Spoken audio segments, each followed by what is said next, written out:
الحمدللہ رب العالمین والصلاة والسلام علی سید المرسلین اما بعد فاعوذ باللہ من الشیطان الرجیم بسم اللہ الرحمن الرحیم. پڑھیے الصلاة والسلام علیک یا رسول اللہ وعلی آلک واصحابک یا حبیب اللہ. الصلاة والسلام علیک یا نبی اللہ وعلی آلک واصحابک یا نور اللہ. نبیت سنت الاعتکاف. میٹھے میٹھے اسلامی بھائیوں، آج کراچی کے علاقے اولڈ ایریا جس کو کہیں، old city area, Lyari Agra Taj میں مجھے حاضری کا شرف ملا ہے. اور آج ہمارے مبلغ دعوت اسلامی سینئر مدنی چینل کے مفتش اور کڈز مدنی چینل جو بچے بہت شوق سے دیکھتے ہیں، اس کے ماشاءاللہ شرعی طور پر پورے چینل کو یہ دیکھتے ہیں، یوسف مدنی بھائی، ان کی دعوت پر ایک بڑی پروقار، بڑی جس کو آپ کہیے کہ خوشی کا سما ہے کہ ہمارے یوسف بھائی کے دونوں صاحبزادوں نے ایک ایسا سنگ میل اچیومنٹ طے کیا ہے. حافظ محمد غفران رضا نے ماشاءاللہ حفظ قرآن مکمل کیا ہے، اور ماشاءاللہ محمد فیضان رضا ان کے دوسرے صاحبزادے ہیں جنہوں نے ناظرہ قرآن پاک ختم کیا ہے. میں دل کی گہرائیوں سے ہمارے یوسف بھائی کو، ان کے خاندان والوں کو مبارکباد پیش کرتا ہوں. اور غفران کو تو میں نے بہت قریب سے دیکھا ہے. صحیح سوائی ماشاءاللہ، مرحبا. غفران کو تو میں نے بہت قریب سے دیکھا ہے. اللہ پاک اس بچے کو نظر بد سے بچائے. بہت ایکسٹرا آرڈنری صلاحیتیں ہیں، بڑا زبردست حافظہ ہے. اللہ کرے کہ یہ اپنے والدین کی آنکھوں کا نور بنے اور دعوت اسلامی کے زبردست مفتی اور مبلغ دعوت اسلامی بنے. گفتگو کے دوران ہمارے محسن، ہمارے مربی، ہمارے بزرگ ماشاءاللہ قبلہ سید وزیر حسین باپو بھی تشریف لے آئے ہیں. سبحان اللہ، باپو کو دیکھ کر تو مجھے اپنا بچپن یاد آ جاتا ہے، اور امید ہے باپو کو بھی یاد آ جاتا ہوگا. ہم جب چھوٹے تھے تو یوں سمجھیے کہ باپو کی گود میں بڑے ہوئے ہیں، اور بڑی دعائیں. اور بلکہ میں نے پہلے بھی کہا، چلیں آج ایک بار پھر، میں دنیا میں جہاں جاتا ہوں مجھ سے ایک نعت کی فرمائش بہت کی جاتی ہے. میں جب بھی مدنی چینل پر بھی آتا ہوں تو بیان کرنے جاتا ہوں اور کالیں آنا شروع ہو جاتی ہیں کہ بھائی آپ ایک نعت سنا دیں. حالانکہ میں میمن ہوں، لیکن مجھ سے فرمائش ہوتی ہے پنجابی نعت کی، اور وہ نعت ہے مینوں شوق مدینے جاون دا. لیکن آج آپ کو یہ بتا دوں کہ یہ نعت میں نے سیکھی کس سے ہے. سب سے پہلے میں نے یہ نعت کس سے سنی تھی تو یہ ہمارے قبلہ سید وزیر حسین باپو تھے، کہ ان سے میں نے یہ نعت سنی. اور یہ امیر اہل سنت کی بارگاہ میں یہ نعت پڑھتے تھے تو ہم چھوٹے تھے، ہمیں بڑی اچھی لگتی تھی. اچھا پنجابی سمجھ بھی نہیں آتی تھی، لیکن نعت بڑی اچھی لگتی تھی کہ ساڈا تے کوئی زور نہیں. تو اللہ کی رحمت سے پڑھنے کا موقع ملا، اور آج اس نعت کو اللہ پاک نے، ویسے ہی وہ مقبول نعت تھی، ہمیں بھی اس میں موقع مل گیا. تو اللہ ہمارے قبلہ وزیر حسین باپو کو شفا دے، صحت دے، عافیت دے، نیکیوں والی طویل زندگی دے. بزرگ موجود ہوں تو بزرگوں کے سامنے کیا ہم بیان نہیں آ رہا، کوئی کرسی بھی منگوائیں بھائی، بلکہ آپ اوپر آ جائیں، میں بیٹھ جاتا ہوں. ویسے یہ ہوتا ہے، ہم جب مدرسے میں بھی بیان کرتے تھے نا تو اساتذہ بیٹھے ہوتے تھے یا والد صاحب جب سامنے بیٹھے ہوں تو بچے کو خوشی بھی ہوتی ہے اور والد کو بھی خوشی ہوتی ہے. تو ہمارے والد کی جگہ ہیں، ہم آج جو کچھ ہیں ہمارے بڑوں کی تربیت کا نتیجہ ہے. اللہ پاک ان کو جزائے خیر عطا. باپو کو کرسی پیش کریں انشاءاللہ انشاءاللہ. تیری نسل پاک میں ہے بچہ بچہ نور کا، تیری نسل پاک میں ہے بچہ بچہ نور کا.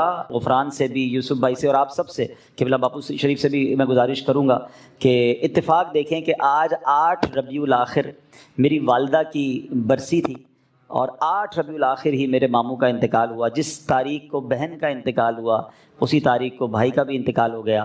تو اللہ پاک ان کی مغفرت فرمائے، درجات بلند فرمائے. ماشاءاللہ بہت بڑا مجمع ہے. میں لالچ کر لیتا ہوں اپنی ماں کے لیے، اپنے ماموں جان کے لیے، اول آخر 3 بار درود پاک پڑھ لیں، 1 بار سورہ فاتحہ، 3 بار سورہ اخلاص پڑھ کے. سوشل میڈیا پر بھی لائیو جا رہا ہے تو جو سوشل میڈیا کے ناظرین ہیں وہ بھی برائے کرم ایصال ثواب کرتے ہیں. الفاتحہ. السلام علیکم یا رسول اللہ وعلی آلہ وصحبہ. بسم اللہ الرحمن الرحیم. الحمدللہ رب العالمین الرحمن الرحیم مالک یوم الدین. ایاک نعبد و ایاک نستعین. اهدنا الصراط المستقیم صراط الذین انعمت علیہم غیر المغضوب علیہم ولا الضالین. بسم اللہ الرحمن الرحیم. قل هو اللہ احد اللہ الصمد لم یلد ولم یولد ولم یکن له کفوا احد. بسم اللہ الرحمن الرحیم. قل هو اللہ احد اللہ الصمد لم یلد ولم یولد ولم یکن له کفوا احد. بسم اللہ الرحمن الرحیم قل هو اللہ احد اللہ الصمد لم یلد ولم یولد ولم یکن له کفوا احد الصلاۃ والسلام علیک یا نبی اللہ وعلی آلک وصحبک الصلاۃ والسلام علیک یا نبی الحمد للہ رب العالمین والصلاۃ والسلام علی سید الانبیاء والمرسلین. رب کریم ہم سب نے جو تلاوت قرآن پاک کی اور ہماری زندگی میں جو ٹوٹے پھوٹے نیک اعمال ہیں نبی پاک علیہ الصلوۃ والسلام کی بارگاہ میں پیش کرتے ہیں، قبول فرما. اے اللہ ہم سب کے گناہوں کو معاف فرما. اے رب کریم نبی پاک کے وسیلہ جلیلہ سے تمام انبیاء کرام، صحابہ کرام، تابعین، تبع تابعین، تمام اولیاء کاملین، بالخصوص سیدی غوث اعظم رضی اللہ تعالیٰ عنہ، تمام مسلمین، تمام مسلمات، بالخصوص میرے مرحوم والدین اور بالخصوص میرے مرحوم ماموں جان کی روح کو پیش کرتے ہیں، قبول فرما. ہمارے جتنے ہاتھ اٹھے ہیں مولا ہم سب کے جو رشتہ دار دنیا سے چلے گئے، ہمارے قبلہ بڑے باپو شریف کی روح مبارکہ کو بھی پیش کرتے ہیں، قبول فرما. اور ہم سب کے رشتہ داروں کی ارواح کو پیش کرتے ہیں، قبول فرما. اے رب کریم، اے رب کریم پچھلے دنوں اہل سنت والجماعت کی دو عظیم ہستیاں ہم سے جدا ہوئیں. اے اللہ مفتی جمیل نعیمی صاحب اور ہمارے علامہ خادم حسین رضوی صاحب رحمۃ اللہ تعالی علیہ کو بھی اس کا ثواب پیش کرتے ہیں، قبول فرما. ان کے درجات کو بلند فرما اور جنت الفردوس میں اعلیٰ مقام عطا فرما. وصلی اللہ تعالی علی خیر خلقہ محمد وآلہ وصحبہ اجمعین برحمتک یا ارحم الراحمین. میں نے یہ نعت کئی بار پڑھی ہے اور باپو سے کئی بار سنی ہے. آج میں چاہتا ہوں ایک شعر میں باپو کے ساتھ مل کر پڑھ لوں. تو یہ ہمارے لیے اللہ یا رسول یا تو ان کے ساتھ مل کر پڑھنے کا میرے لیے انشاءاللہ زندگی کا یادگار ہو جائے گا. تو باپو ساتھ مل کر پڑھتے ہیں انشاءاللہ. مینو شوق مدینے جاون دا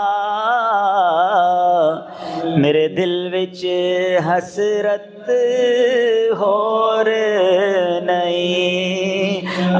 شوق مدینے جاون دا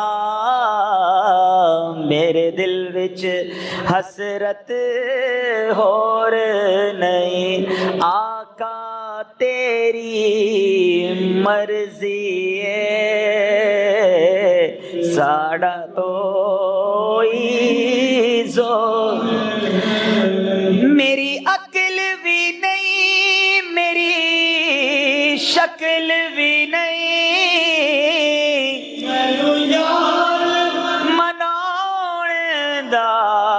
ڈھنگ بھی نہیں. سبحان اللہ. میری عقل بھی نہیں میری شکل بھی نہیں مینو یار مناؤن دا ڈھنگ بھی نہیں. میرا عشق بھی رومی ورگا نہیں رومی ورگا نہیں. میری جامی ورگی ٹور. آپ ایک اور چیز بھی ساتھ کہتے ہیں مدینے جاون دا. ہاں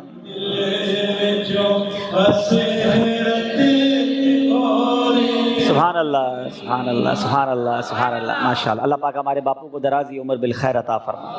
اب مختصر چند باتیں میں قرآن پاک کے حوالے سے. نیک اولاد ہو اور سبحان اللہ ایسی اولاد ہو جو ہمارے لیے صدقہ جاریہ کا باعث بن جائے، یہ بہت بڑی سعادت ہے. نبی پاک صلی اللہ علیہ وسلم کا فرمان ہے جس کا مضمون ہے کہ مرنے کے بعد بندے کا اعمال نامہ منقطع ہو جاتا ہے، ڈسکنیکٹ ہو جاتا ہے. ہم مر جائیں گے، اب نیکیاں نہیں کر سکیں گے. مرنے کے بعد ایک بار سبحان اللہ کہنے کا موقع بھی نہیں ملے گا. مگر فرمایا 3 باتوں کے علاوہ 3 چیزیں جاری رہتی ہیں مرنے کے بعد بھی. نمبر 1 علم بندہ چھوڑ کر جائے. حدیث پاک کا مضمون ہے جو باقی رہے لوگ اس سے نفع اٹھاتے رہیں. تو علماء کتابیں لکھ کر جاتے ہیں، طلباء چھوڑ کر جاتے ہیں، پھر پیچھے علم چلتا رہتا ہے اور ان کو قبر میں ثواب کا تحفہ ملتا ہے. دوسرا فرمایا صدقہ جاریہ.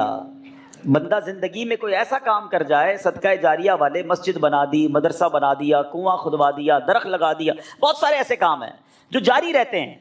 تو بندہ دنیا سے چلا جائے گا، وہ نیکی چلتی رہے گی، اسے قبر میں ثواب ملتا رہے گا. مثال کے طور پر یہ جو مسجد ہے ماشاءاللہ، کیا نام ہے مسجد کا؟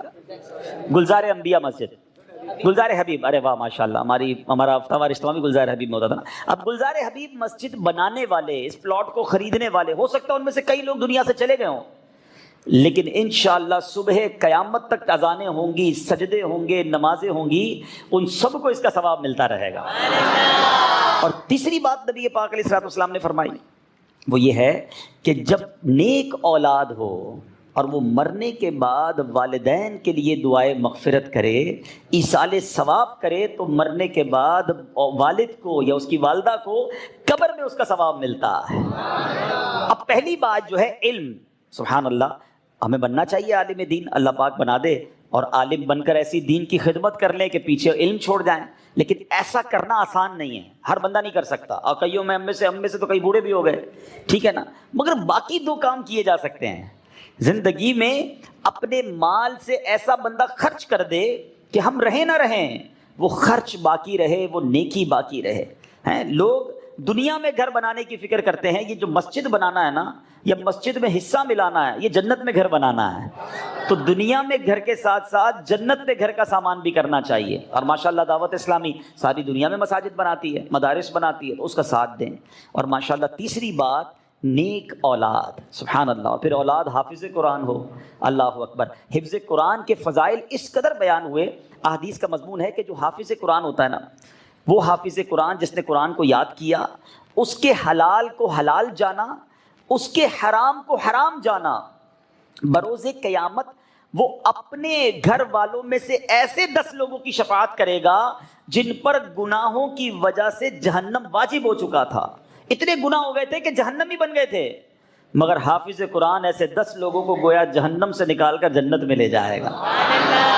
قیامت کے دن جنہوں نے قرآن حفظ کیا ہوگا، قرآن پڑھا ہوگا، ان کے والدین کو جنتی لباس پہنایا جائے گا، جنت کا تاج پہنایا جائے گا۔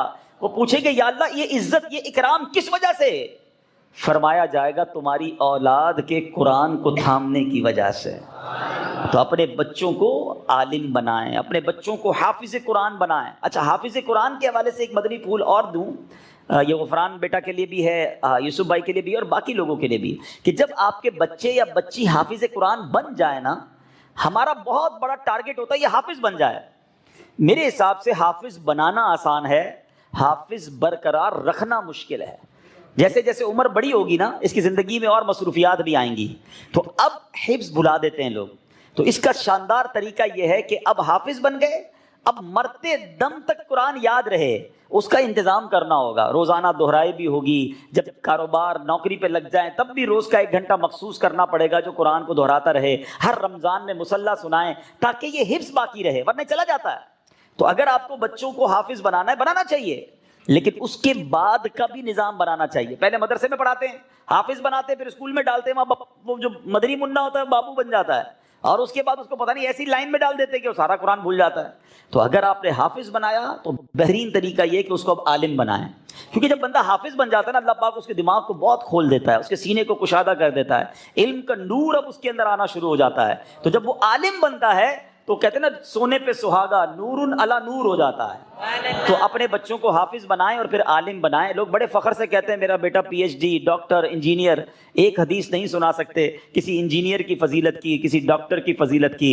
علماء کی فضیلتوں کے باب بھرے ہیں۔ نبی پاک علیہ الصلوۃ والسلام فرماتے جس کا مضمون ہے جب اور لوگ قیامت کے دن جنت میں جائیں گے نا، تو علماء کو روک لیا جائے گا کہ رکو، باقی لوگوں کی شفاعت کر کے انہیں بھی جنت میں ساتھ لے جاؤ۔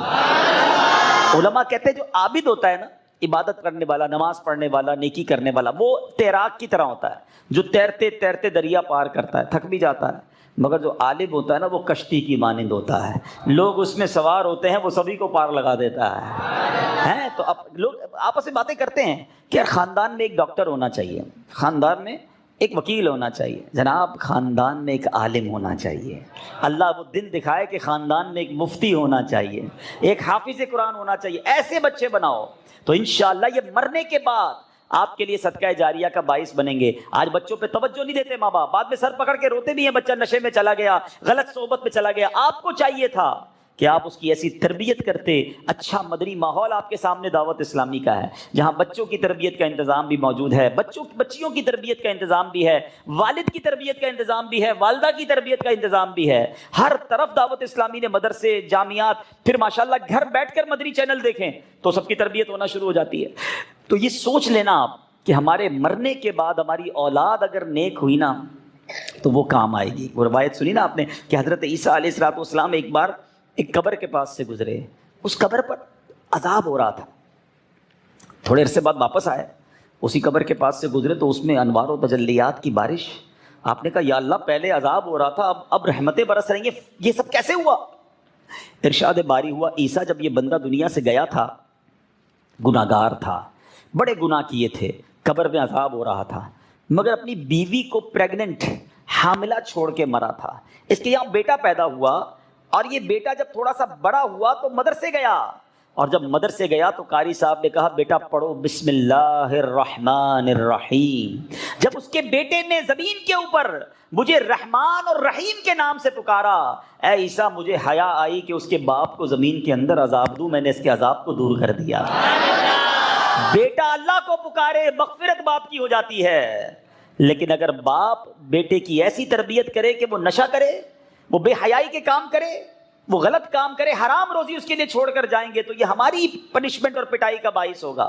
اللہ کرے کہ ہماری اولاد نیک بنے. اور یہاں اب میں بچوں سے بھی بات کر لوں کہ جن کے ماں باپ چلے گئے یا ماں باپ بوڑھے ہیں, ایسے کام نہ کرنا جس سے ماں باپ کو قبر میں تکلیف ہو. اگر وہ چلے گئے نا تو ان کے لیے خوب ایصال ثواب کرو, صدقہ خیرات کرو, نمازیں پڑھو, دعائیں کرو کہ اللہ ہمارے ماں باپ کی مغفرت کر دے, ان کی قبروں کو جنت کا باغ بنا دے. قرآن کہتا ہے کیسے دعا کرنی ہے, رب ارحمہما کما ربیانی صغیرا, اے اللہ ہمارے ماں باپ پر ایسے رحمت کر جیسے بچپن میں انہوں نے ہم پر رحمت کی, ہمیں تکلیف نہیں آنے دی, اپنے دامن میں چھپا لیتے تھے. اے اللہ اب قبر میں ہمارے ماں باپ تیری رحمت کے حوالے ہیں, اب تو اپنی رحمت کی چادر میں چھپا لے. میرے مولا ان کے گناہ معاف فرما اور ان کی قبروں کو جنت کا باغ بنا دے. تو بہرحال میں ایک بار پھر مبارکباد پیش کرتا ہوں, اور باقی لوگوں کو بھی یہ درس دوں گا کہ اپنے بچوں کو دعوت اسلامی کے مدرسوں میں بھیجیں, جامعات میں بھیجیں. بچے عالم بن گئے, حافظ بن گئے, قرآن پڑھنے والے بن گئے. یاد رکھنا میرے آپ کے مرنے کے بعد ہمارے بچے گوگل, فیس بک, واٹس ایپ کھول کر ایصال ثواب نہیں کر سکیں گے. قرآن آتا ہوگا تو قرآن پڑھ کر ایصال ثواب کریں گے. ایسی اولاد چھوڑ کر جائے والد, اللہ کرے کہ جب میں اور آپ مرے نا, پتہ ہے حق کیا ہے, باپ کا حق ہے اور افضل بھی ہے کہ اولاد اس کا جنازہ پڑھائے, بیٹا اس کا جنازہ پڑھائے. مگر ایسا بیٹا بھی تو ہو نا کہ وہ باپ کا جنازہ پڑھا سکے, اس کو جنازہ پڑھانا بھی آتا ہو. اللہ کرے کہ ہم ایسی اولاد چھوڑ کر مریں کہ ہماری اولاد ہمیں مطابق ہمارے بیٹے ہمیں غسل دیں, ہمارا جنازہ پڑھائیں, ہمارے لیے ایصال ثواب کریں. بعض ایسی بھی اولاد ہوتی ہے کہ والد کا انتقال ہوتا ہے اور بچے کہتے ہیں ہم کو تو غسل دینا نہیں آتا, ہم کو خود اپنے آپ کو غسل دینا نہیں آتا, میت کو کدھر سے دیں گے, نماز جنازہ تک پڑھنے نہیں آتی. والد کے جنازے پر بیٹا جنازہ پڑھنا نہیں جانتا, سوچو کدھر جا رہے ہیں. تو بہرحال یہ ماشاءاللہ یہ بچے ہمارے لیے آج ایک پیغام ہیں کہ یہ حافظ قرآن بن گئے, اللہ ان کو مزید آگے بڑھ کر دین کی خدمت کرنے والا بنائے, عالم با عمل بنائے. مگر باقی جو لوگ مجھے سن رہے ہیں وہ بھی اپنی اولاد کی اچھی تربیت کی کوشش کریں. اچھا تربیت کرنا آسان ہو گیا نا, یہ پیغام تو دیتے تھے ہم تربیت کرو, کدھر کرے, کیسے کریں, ٹائم نہیں ہے. دعوت اسلامی ہے نا, دعوت اسلامی کے مدرسے ہیں, جامعات ہیں, اب وہاں داخل کرانا آپ کا کام ہے. ان کو اچھا پھر انکریج بھی کیا کرو, جب بیٹا نیکی کی طرف جائے اس کی شاباش دیں, اس کی حوصلہ افزائی کریں, تاکہ اس کو لگے جو میں کر رہا ہوں کمال کا کام کر رہا ہوں. تو انشاءاللہ اس سے بیٹا جو ہے, بچی جو ہے وہ اور آگے بڑھے گی. اللہ پاک ہمیں بھی ایسا کرنے کی توفیق عطا فرمائے. جی انشاءاللہ. صلو علی الحبیب. الحمدللہ. پیارے پیارے اسلامی بھائیوں, حضور غوث پاک رحمۃ اللہ تعالی علیہ کا 11ویں شریف کا مبارک مہینہ جاری مساری ہے, اور حضور غوث پاک رحمۃ اللہ تعالی علیہ فرماتے ہیں میرا کوئی مرید بغیر توبہ کیے نہیں مرے گا. فرماتے ہیں میں نے داروغہ جہنم سے پوچھا کہ کیا دوزخ میں میرا کوئی مرید بھی ہے؟ انہوں نے کہا نہیں.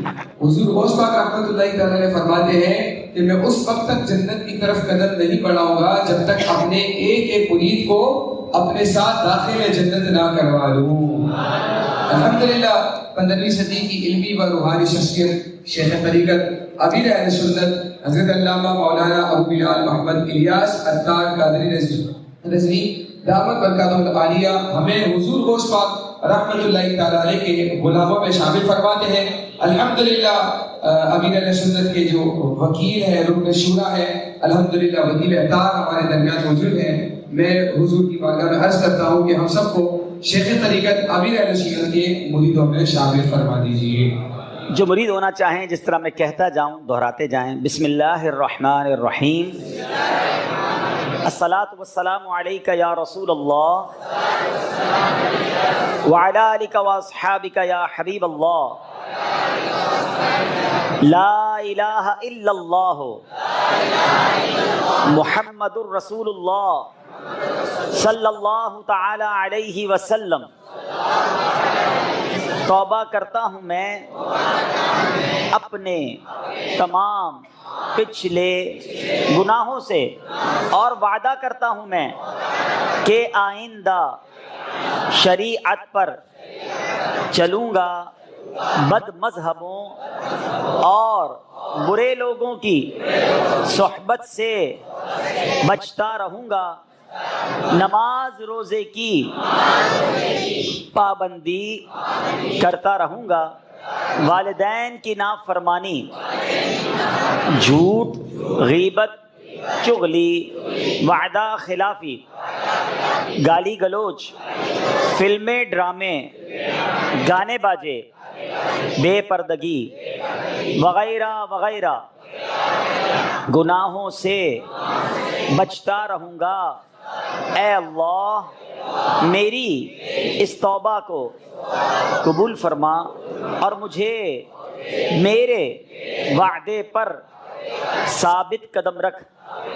مرید ہوتا ہوں میں خاندان عالی شان قادریہ، رضویہ، عطاریہ میں نے اپنا ہاتھ آپ کے ذریعے سے شیخ طریقت امیر اہل سنت کے ہاتھ میں دیا، اور ان کے ذریعے سرکار بغداد حضور غوث پاک رضی اللہ تعالی عنہ کے ہاتھ میں دیا۔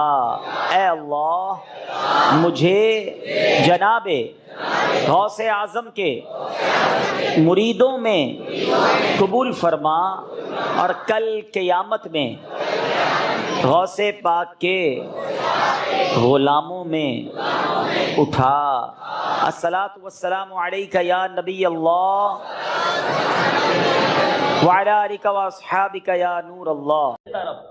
یہ ہاتھ حرام کرتے تو ہاتھ ٹوٹ جاتے، یہ پیر شراب خانے کو جاتے، سنیما گھر کو جاتے، بدکاری کے لیے جاتے، بے حیائی کے لیے جاتے تو لنگڑا کر دیا جاتا، مگر وہ مالک ان نعمتوں کو واپس نہیں لے رہا۔ ہمیں رزق بھی دے رہا ہے، ہمیں سانس بھی دے رہا ہے، ہمیں صحت بھی دی ہوئی ہے۔ ہونا کیا چاہیے تھا؟ پلیز اپنے دل سے سمجھو، پوچھو۔ دنیا میں ایک تحفہ دینا کوئی تو میں کہتا ہوں یار بڑا اچھا آدمی، تھینک یو، جزاک اللہ۔ دوبارہ دے تو بندہ کہتا ہے یار بہت اچھا شخص، میں اس کو ناراض نہیں کروں۔ 2، 5 ہزار، 10 ہزار کا کوئی تحفہ دے، ساری زندگی تم اس کے شکر گزار ہوتے ہو۔ جس رب نے آنکھیں دی ہیں اس کا شکریہ ادا نہیں کرو؟ اندھا نہیں بنایا؟ جاؤ کسی اندھے کے پاس، پوچھو دیکھو کیسے گزارتا ہے زندگی، نظر ہی کچھ نہیں آتا اس کو۔ تو ایک پریکٹیکل کرنا ہے اندھے کی زندگی کیسی ہوتی ہے۔ سارے آنکھ بند کرے ذرا، جتنے بیٹھے یہاں پر، جو مجھے مدنی چینل پر دیکھ رہے ہیں وہ بھی آنکھیں بند کریں۔ آپ دیکھیں آپ کی آنکھیں بند ہیں، سامنے کیا ہے آپ کے؟ صرف اندھیرا، جی ہاں ڈارک۔ آپ کھولے اپنی آنکھیں، آپ مجھے دیکھ رہے ہیں، میں آپ کو دیکھ رہا ہوں، لیکن تھوڑی دیر پہلے جو آنکھوں کے سامنے اندھیرا تھا نا، اندھے کی زندگی میں وہ ساری زندگی رہتا ہے، all the life، صبح سے شام تک نہیں دیکھ سکتا کچھ، اپنے بچوں کو بھی نہیں دیکھ سکتا، اپنی فیملی کو، اپنے ماں باپ کو کچھ نہیں دیکھ سکتا۔ مکہ مدینہ پہنچ جائے اللہ کی رحمت سے تو کعبے کے سامنے کھڑا ہو کر بھی کعبہ نہیں دیکھ سکتا، گنبد خضرا کے سامنے کھڑا ہو کر بھی گنبد خضرا نہیں دیکھ سکتا۔ مجھے آنکھیں دی ہے میرے مالک نے، مجھے کتنا شکریہ ادا کرنا چاہیے تھا، مجھے کتنی اس کی نعمت کی قدر کرنی چاہیے۔ میں تو ایک نعمت کی بات کی ہے، ملے ہو کسی گونگے سے، ہے بیچارہ اشارے کرتا ہے، لوگ ہنستے ہیں اس پر، عجیب عجیب آواز نکلتی ہے اس کے منہ سے، ہے ایک بات کو کتنی بار اسے سمجھانا پڑتا ہے کہ میں کیا کہہ رہا ہوں، لوگ ہنس رہے ہوتے ہیں اس پر۔ مجھے اور آپ کو رب نے زبان دی ہے، جو بولنا ہے جیسے بولنا ہے بول سکتے ہیں، کتنا شکر ادا کیا. اسی زبان سے اسے ناراض کرو گے, اسی زبان سے گالیاں دو گے, اسی زبان سے غیبت کرو گے, اسی زبان سے فحش کلامی, اسی زبان سے گندی باتیں. اس لیے نہیں دی تھی زبان, اس لیے نہیں دی آنکھیں کہ فلمیں ڈرامے گانے باجے, ہم ان آنکھوں سے بے پردہ عورتوں کو دیکھیں. ایسے جگہ پر ڈھونڈ ڈھونڈ کے لوگ جاتے ہیں جہاں میں بے پردہ لڑکیاں دیکھوں. خدا کا خوف کرو, جب ان آنکھوں میں آگ ڈالی گئی تو کدھر جاؤ گے؟ آج کبھی سرما لگاتے نا, ہاتھ کانپ رہا ہوتا ہے کہ یار یہ اگر سلائی زور سے لگ گئی تو آنکھ میں تکلیف ہو جائے گی. ارے جب ان آنکھوں میں جہنم کی آگ بھری گئی تو کدھر جائیں گے؟ نہ کرو ایسا, کر لو دوستی, وہ بڑا کریم ہے, وہ معاف کرنے والا ہے. دیکھو نا 40 سال تک یہ بندہ گناہ کرتا رہا, ایک ہی تو عرضی کی کہ مالک آج معاف کر دے, اب نہیں کروں گا, آج بخش دے, آئندہ نہیں کروں گا. اللہ نے سب معاف کر دیا. وہ اتنا کریم ہے, وہ اتنا رحیم ہے. ایک بار میں ساؤتھ افریقہ گیا, ایک اسلامی بھائی کے بارے میں بتایا گیا کہ بہت بڑا بزنس مین ہے, تو اس کی پولیس کریکٹر رپورٹ جو وہ کلیئر نہیں ہوتی. وجہ کیا ہے؟ وجہ یہ ہے کہ اس کو پرمٹ نہیں بن پا رہا کیونکہ پولیس کلیئرنس نہیں مل رہی. زندگی میں ایک اس سے کیا غلطی ہوئی کہ ایک لمبی سٹوری ہے کہ ایک جنرل اسٹور گیا اور اس نے ایک کولڈ ڈرنک کا ڈبہ غلطی سے وداؤٹ پیمنٹ کیے وہ باہر جلدی میں نکلنے لگا تو الارم بجا کہ اس بندے نے پیمنٹ نہیں کی. حالانکہ کولڈ ڈرنک کے ڈبے کی کیا ویلیو ہوتی ہے. پولیس اسٹیشن لے جایا گیا, وہاں رپورٹ درج ہوئی, اس نے پینلٹی پے کی, کہا میں کچھ بھول ہو گئی, جلدی میں تھا, پینلٹی پے ہو گئی. مگر اس کے بعد وہ جب بھی پرمٹ حاصل کرنے کے لیے پولیس کلیئرنس سرٹیفکیٹ اپلائی کرتا ہے, اس سرٹیفکیٹ میں لکھا آتا ہے کہ اس نے اتنے سال پہلے ایک سپر اسٹور سے ایک کولڈ ڈرنک کا ڈبہ چرایا تھا جس کی ویلیو کچھ بھی نہیں ہے. میں نے جب یہ واقعہ سنا تو مجھے خیال آیا, دنیا میں چھوٹی سی غلطی کرو معاف نہیں کیا جاتا, لکھ دیا جاتا ہے, بار بار وہ غلطی سامنے آتی ہے. وہ کریم کیسا ہے, 70 سال بندہ گناہ کرے, ایک سچی توبہ کر لے, اللہ سارے گناہ معاف فرما دیتا. صرف گناہ معاف نہیں فرماتا, فرشتوں کو وہ گناہ اس کے کرامن کاتبین کے پاس جو گناہ لکھے وہ بھی مٹا دیتا ہے, اعضاء کو بھلا دیتا ہے, کوئی گواہ بھی باقی نہیں بچتا. ایسا کریم مولا. پھر بھی میں اسے ناراض کروں, پھر بھی اس کی نافرمانی کروں, چھپ چھپ کر گناہ کروں. دوسرا واقعہ سنیے. حضرت سیدنا ذوالنون مصری رحمت اللہ تعالی ایک روز دریائے نیل کے ساحل پر آپ تشریف لے گئے. بہت اللہ کے بڑے بزرگ ہیں, ولی ہیں, کسی گہری سوچ میں تھے, مگن تھے, سوچ رہے تھے کچھ. آپ نے اچانک ایک بہت بڑے بچھو کو دیکھا جو بڑی تیزی کے ساتھ نہر کی طرف جا رہا تھا. آپ نے غور سے دیکھا کہ بچھو کی طرف پانی میں جا رہا ہے. آپ جب کنارے پر پہنچے تو دیکھا کہ دریا میں سے ایک مینڈک نکلا اور بچھو اس کی پیٹھ پر سوار ہو گیا. آپ نے کہا یہ تو کوئی اللہ کا راز لگتا ہے کہ بچھو مینڈک پر سواری کر رہا ہے. مینڈک نے اس بچھو کو وہ جو ریور تھا, دریائے نیل تھا, وہ کراس کروانا شروع کیا. آپ نے بھی اس کا پیچھا کیا, دیکھو ماجرا کیا ہے. جب دریا کراس ہوئی تو مینڈک نے اس بچھو کو اتار دیا, یعنی کوئی انتظام کیا گیا تھا سواری کا. جب آپ پیچھے پیچھے گئے تو دیکھا کہ ایک نوجوان ہے جو مدہوش پڑا ہے, بے ہوش ہے, اور اس کے سینے پر ایک بہت بڑا سانپ بیٹھا ہے جو اسے ڈسنے والا ہے.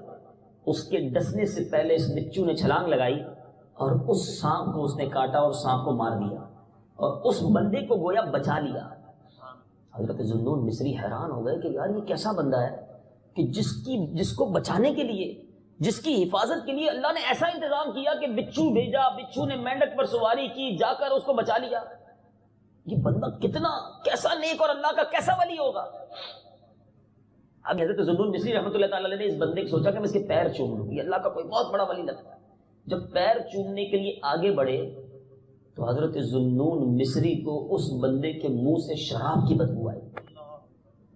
آپ حیران ہوئے کہ شرابی شراب کے نشے میں مدہوش ہے اور اس کی حفاظت کا ایسا انتظام. حیران, پریشان, یہ تو بڑا گناہگار. اتنے میں غیب سے آواز آئی, اے ذوالنون حیران کیوں ہوتا ہے, یہ بھی ہمارا بندہ ہے. اگر اللہ صرف نیکوکاروں کی حفاظت فرمائے گا تو گناہگاروں کی حفاظت کون کرے گا؟ اللہ. حضرت ذوالنون مصری نے جب یہ سنا تو آپ وجد میں آ گئے, آپ اللہ کی رحمت پر جھومنے لگے. اب تھوڑی دیر انتظار کیا, تو وہ بندہ ہوش میں آیا، حضرت ذوالنون مصری کو دیکھا تو گھبرا گیا کہ اللہ کے اتنے بڑے نیک بزرگ میرے قریب، کہ حضور آپ یہاں کیسے؟ فرمایا پہلے اپنا تعارف کروا۔ حضور میں تو ایک گناہ گار شرابی آدمی ہوں۔ فرمایا دیکھو تیرے ساتھ کیا ہوا ہے۔ قریب دیکھا تو بڑا سا سانپ مرا ہوا پڑا تھا۔ آپ نے وہ سارا واقعہ اسے سنایا۔ وہ شخص خوب شرمندہ ہوا، اس کے بدن پر لرزہ طاری ہو گیا، اور کہا کہ اگر وہ ذات اپنے گناہ گاروں کے ساتھ ایسا سلوک کرتی ہے تو نیکوکاروں کو وہ ذات کتنا نوازتی ہوگی۔ یہ کہہ کر وہ جنگل میں چلا گیا، اپنے گناہوں سے توبہ کی، سخت مجاہدے کیے، اللہ کے مقبول بندوں میں شامل ہو گیا، بلکہ یہاں تک پہنچا کہ اب وہ سابقہ شرابی کسی بیمار پر دم کیا کرتا، اللہ اسے شفا عطا فرما دیتا۔ میں نے آپ کو 2 واقعے سنائے، ایسے واقعات سے کتابیں بھری پڑی ہیں کہ وہ کریم جب کرم فرماتا ہے، جب معاف فرماتا ہے، جب نوازشات عطا کرتا ہے تو کیسے کرم کے دروازے کھلتے ہیں، سب معاف ہو جاتا ہے، ساری بگڑی بن جاتی ہے۔ مگر نہ جانے ہم کس انتظار میں ہیں، ہم کس دھوکے میں ہیں، ہم کب اپنے رب کو راضی کریں گے۔ ایسا نہ کریں میرے نیچے اسلامی بھائی، ایسا نہ ہو کہ توبہ کے انتظار میں، توبہ کی تاخیر میں ہی دنیا سے چلے جائیں کہ یار توبہ تو کرنی ہے مگر اگلی رمضان سے کرنی ہے، ابھی 2-5 سال معاملات ٹھیک ہو جائے پھر توبہ کر لوں گا، پھر اللہ سے دوستی کر لوں گا۔ کیا ملائیشیا میں لوگ مرتے نہیں ہیں؟ آپ کے سامنے نوجوانوں کا انتقال نہیں ہوا یہاں، اور آپ کے وطن میں خبر آتی ہے کہ فلاں آدمی اچھا خاصا صحت مند تھا، دنیا سے چلا گیا۔ ہمیں بھی مرنا ہے۔ میرے اور آپ کے بارے میں بھی لوگ یہی کہیں گے، یار دوپہر تو ہمارے ساتھ تھا، شام تو ہم نے ساتھ کھانا کھایا تھا، اور آج رات کو قبر میں چلا گیا۔ مجھے اور آپ کو اپنی قبر میں جانا ہے، اپنی کرنی کا پھل بھگتنا ہے۔ دنیا میں نا کسی کا اسٹیٹس، کسی کی زندگی کے حالات معلوم کرنا یوں آسان ہے کہ کوئی بہت امیر علاقے میں رہتا ہے تو لوگ سمجھ جاتے ہیں بڑی لگژری لائف ہوگی، آرام دہ لائف ہوگی۔ کوئی غریب علاقے میں رہتا ہے، جھونپڑی میں رہتا ہے تو سمجھ آ جاتا ہے کہ یار غریبوں والی لائف ہوگی، تکلیف دہ لائف ہوگی۔ گھر دیکھ کر پتہ چل جاتا ہے، قبریں دیکھ کر پتہ نہیں چلتا۔ قبرستان گئے ہو نا، ساری قبریں ایک جیسی دکھتی ہیں، امیر کی بھی قبر ایک جیسی، غریب کی بھی قبر ایک جیسی، مگر قبر کے اندر کے حالات ڈفرینٹ ہوتے ہیں۔ حدیث پاک کا مضمون ہے قبر 2 طرح کی ہوتی ہے، تو تیسرا آپشن نہیں، یاد رکھنا۔ ملیشیا آ گئے ہو، کرنسی روپیز سے رنگٹ ہو گئی ہے، کئیوں کے پرمٹ بن گئے ہوں گے، کئیوں کے پاسپورٹ بن جائیں گے، کچھ بھی کر لو، قبر صرف 2 طرح کی ہوتی، تیسری کوئی آپشن نہیں ہے۔ اور وہ 2 طرح کی قبریں کیا ہیں؟ حدیث کے الفاظ ہیں، یا تو جنت کے باغوں میں سے ایک باغ ہوتی ہے، یا تو دوزخ کے گھڑوں میں سے ایک گھڑا۔ اب خود میں آپ سب سے ایک سوال کرتا ہوں جس کا جواب مجھے مت دینا، یہاں موجود سارے اسلامی بھائیوں سے اور مدنی چینل کے ناظرین سے، ہم میں سے کوئی آج مر تو سکتا ہے نا؟ پاسبل تو ہے؟ کوئی ہے یہاں پر جس کے پاس یہ گارنٹی ہو کہ میں صبح تک زندہ رہوں گا؟ نہیں ہے نا۔ اٹ مینس آج بھی ہم دنیا سے جا سکتے ہیں۔ اب سوال میرا یہ ہے کہ اگر آج میرا انتقال ہو گیا اور میں قبر میں چلا گیا تو اب تک جو زندگی گزاری ہے وہ ایسی گزر گئی کہ قبر جنت کا باغ ہوگی؟ اپنے آپ سے خود پوچھ لیں، ہر بندہ یہ سوال اپنے آپ سے کرے اور اس کا جواب بھی اپنے دل سے پوچھے کہ آج اگر انتقال ہوتا ہے تو آج سے پیچھے ساری زندگی اب تک جو گزری ہے، کسی کے 25 سال گزرے ہیں، کسی کے 30 گزرے ہیں، کسی کے 40، کسی کے 50، اپنے آپ سے سوال کرے اور خود ہی دل میں جواب دے کہ اگر آج مر گیا اور قبر میں گیا تو اب تک جو کیا ہے اس پر جنت کا باغ بن جائے گی قبر یا دوزخ کا گھڑا؟ کیونکہ تیسرا آپشن تو ہے نہیں کہ چلو نہ جنت کا باغ نہ دوزخ کا گھڑا، کوئی بیچ کا فیصلہ نہیں، 2 میں سے ایک ہونا ہے۔ اگر دل سے یہ آواز آ رہی ہے کہ نہیں ابھی نہیں مرنا، ابھی تو کیا ہی کچھ نہیں ہے، ابھی تو نیکیاں کرنی ہیں، توبہ کرنی ہے، نمازیں پڑھنی ہے، اللہ کو راضی کرنا ہے، ورنہ جاؤں گا کدھر؟ تو پھر دوسرا میرا سوال یہ ہے کہ پھر قبر کی تیاری کب کرو گے؟ گھر پہ کوئی نوٹس نہیں آئے گا کہ بھائی 1 مہینے بعد آپ کا انتقال ہونا ہے، کہ 30 دن توبہ کر لیں، عبادت کر لیں؟ نہیں، صبح بندہ گھر سے خوش خوش جاتا ہے، رات کو جنازہ گھر کو آتا ہے۔ یہ سارے منظر میں نے بھی دیکھے، آپ نے بھی دیکھے ہیں، مگر یہ ڈیلیئنگ پروسیس کیوں ہے؟ کبھی سوچا؟ یہی تو شیطان کا وار ہے، یہی تو شیطان چاہتا ہے کہ ہم توبہ نہ کریں۔ اس کو پتا ہے کہ توبہ ایک ایسی چیز ہے کہ سچی توبہ جس کو نصیب ہو گئی، شیطان نے کسی کو 70 سال تک گناہ کروائے، شرابیں پلوائیں، بدکاریاں کروائیں، سارا زور لگایا، مگر اس بندے نے ایک بار سچی توبہ کر لی، اللہ سارے گناہ معاف فرما دے گا۔ اس لیے شیطان اس طرف آنے ہی نہیں دیتا۔ آپ دیکھیں توبہ کی طرف نہیں آنے دے گا آپ کو، بڑا بہانے لائے گا، ابھی تو شادی نہیں ہوئی ہے، ابھی تو جوانی ہے، ابھی تو تھوڑا ٹائم گزر جائے پھر سب کر لوں گا، آخری عمر میں تو اللہ اللہ ہی کروں گا اور کچھ بھی نہیں کروں گا۔ بھائی آخری عمر تک پہنچو گے، گارنٹی ہے؟ آگاہ اپنی موت سے کوئی بشر نہیں، سامان 100 برس کا ہے، پل کی خبر نہیں۔ اے میرے میٹھے اسلامی بھائیوں، اللہ کی کرم نوازیاں دیکھیں۔ توبہ جو ہے نا، بیسک ایسنس آف توبہ یہ ندامت ہے۔ سب سے پہلے انسان شرمندہ ہو جائے، اللہ کی بارگاہ میں شرمندہ ہو جائے کہ مالک میں بہت گناہ گار ہوں، میرے سے واقعی بڑی خطائیں ہوئی ہیں۔ یہاں تو لوگ گناہ کر کے بھی دلیر ہیں، کیا ہو گیا بھائی اگر یہ کر لیا تو ہے، کوئی بات نہیں، کر لیا، اللہ معاف کرنے والا ہے۔ تو اللہ کے بندے، تم جس کی خطا کر رہے ہو اس سے بھی شرمندہ نہیں ہو؟ جس کے اندر شرمندگی نہیں ہے وہ اللہ سے کیسے معافی مانگے گا؟ پہلے ندامت تو ہو۔ شاعر لکھتے ہیں نا، ندامت حشر میں اے آسیوں تم ساتھ لے جانا، ندامت حشر میں اے آسیوں تم ساتھ لے جانا، سنا ہے شرم والوں کو وہ شرمایا نہیں کرتے۔ شرم ہوگی نا تو بیڑا پار ہونا ہے۔ بندے کے اندر پہلے ندامت تو ہو۔ اب ندامت سے کیا مل جاتا ہے؟ سنیے، کتاب التوابین میں ہے، سیدنا کعب الاحبار رضی اللہ عنہ فرماتے ہیں کہ بنی اسرائیل میں 2 آدمی تھے، مسجد کی طرف چلے، ایک تو مسجد میں داخل ہو گیا، دوسرے پر خوف خدا طاری ہو گیا اور باہر ہی بیٹھ گیا اور عرض کی مالک میں اتنا گناہ گار، اتنا گندا وجود لے کر تیرے گھر میں کیسے داخل ہوں؟ لرزنے لگا۔ اللہ عز و جل کو اس کی یہ ادا ایسی پسند آئی کہ اس کو صدیقین کے زمرے میں لکھ دیا گیا۔ بیسیکلی اللہ کی بارگاہ میں شرم سے سر جھکانا ہے، اس سے پکی سچی توبہ کرنی ہے، پھر دیکھیں وہ کیسے کرم کے دروازے کھولتا ہے، وہ سارے گناہ معاف فرما دے گا۔ اللہ تبارک و تعالیٰ کی کرم نوازی دیکھیں۔ اللہ فرماتا ہے، اے ابن آدم، تو نے جب بھی مجھے پکارا، مجھ سے رجوع کیا، میں نے تیرے گناہوں کی بخشش کر دی اور مجھے اس کی کوئی پرواہ نہیں۔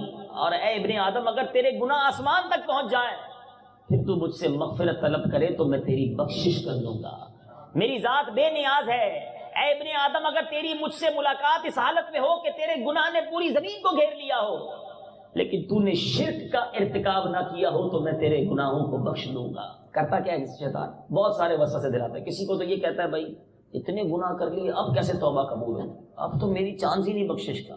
کچھ کو نا امید کر دیتا ہے، کچھ کو لانگ ٹرم پروسیس میں ڈال دیتا ہے۔ توبہ بالکل کرنی ہے، یہ مولانا صاحب بات بالکل ٹھیک کر رہے ہیں، ہو سکتا ہے ابھی بھی کسی کے دل میں خیال ڈال رہا ہوں یہ بات بالکل صحیح کر رہے ہیں، بس اگلے رمضان سے بس پکی توبہ، کسی کو لانگ پروسیس میں ڈال دے گا۔ ٹھیک ہے، تیسرا وسوسہ کیا ہوتا ہے کہ یار اللہ معاف کرنے والا ہے، اللہ بڑا کریم ہے، وہ معاف کر دے گا، اتنا گھبرانا کیا ہے۔ تو اس کے یہ بہت سارے وار ہیں، یاد رکھیے یقیناً اللہ کریم ہے، اللہ رحیم ہے، اسی نے جنت بنائی ہے، مگر وہ قہار بھی ہے، وہ جبار بھی ہے۔ جہاں وہ اپنے کرم سے اپنے بندوں کو جنت میں داخل کرے گا، وہ جہنم میں بھی تو لوگ جائیں گے نا۔ تو میرے اور آپ کے پاس کیا گارنٹی ہے میں نے جنت میں ہی جانا ہے؟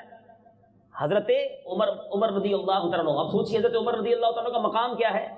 میرے آقا فرماتے ہیں جس کا مضمون ہے میرے بعد کوئی نبی ہوتا تو عمر ہوتا، اتنا بڑا مقام۔ مگر آپ فرماتے ہیں اگر قیامت کے دن یہ اعلان ہو، یہ ایمان کا یوں سمجھیے پیرامیٹر عرض کر رہا ہوں، حضرت عمر رضی اللہ تعالیٰ عنہ کا یہ ایٹیٹیوڈ، یہ پیرامیٹر ہے، یہ پیمانہ ہے کیسے رہنا ہے دنیا میں۔ فرماتے قیامت کے دن اگر اعلان ہو کہ سارے لوگ جنت میں جائیں گے، صرف ایک جہنم میں ڈالا جائے گا، فرماتے ہیں مجھے یہ خوف ہوگا کہ کہیں وہ جہنم میں ڈالے جانے والا میں نہ ہوں، اور اگر یہ اعلان ہو کہ سارے جہنم میں جائیں گے ایک جنت میں جائے گا، فرماتے ہیں اللہ کی رحمت سے مجھے امید ہوگی وہ ایک جنت میں جانے والا بھی میں ہوں گا۔ یہ وہ کیفیات ہیں کہ دل میں خوف بھی ہو اور دل میں امید بھی ہو۔ اچھا، جو دونوں ایکسٹریم ہے نا، ایک ایکسٹریم کیا ہے، کری جاؤ گناہ اللہ معاف کرنے والا ہے، یہ کیا کر رہے ہیں، اللہ کی رحمت پر گناہ کر رہے ہیں، دلیری پر، اللہ کی رحمت پر دلیری اختیار کر رہے ہیں۔ دوسری ایکسٹریم کیا ہے کہ میں نے اتنے گناہ کر لیے میری بخشش ہی نہیں ہونی، یہ بھی گناہ کیے جا رہا ہے۔ یہ دو ایکسٹریم دونوں رانگ، بندہ بیچ میں رہے۔ الایمان بین الخوف والرجاء، ایمان خوف اور امید کے درمیان کی شے کا نام ہے۔ خوف بھی ہو، آنسو بھی بہتے رہیں، اور دل امید بھی رکھے کہ وہ کریم ماں سے زیادہ چاہنے والا ہے، وہ ضرور بخش دے گا۔ اللہ تعالیٰ مجھے بھی آپ کو بھی عمل کرنے کی توفیق عطا فرمائے۔ صلو علی الحبیب۔